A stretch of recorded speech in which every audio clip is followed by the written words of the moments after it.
Go! Kumusta? Yun, bagong change oil nga pala tayo. Nagpalit tayo ng langis. Medyo hindi hiyang ng ating RS100 yung nilagay ko dati. Yun. Basta iba yung feels niya. Kaya bumalik tayo dun sa dati kong ginagamit, yung Shell Advance.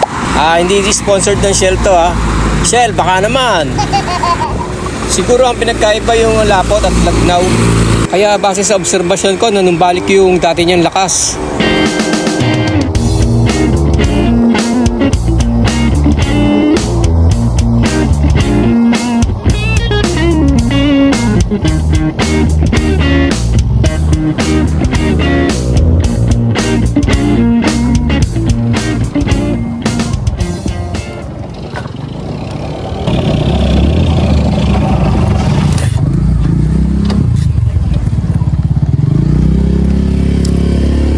Yun, wala tayong trabaho ngayon at kami nag-ride ngayon kasama yung pisa ko. Ayan, okay kamay na mga konsi.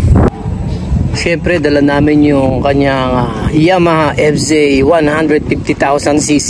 Yan. Matulin yan.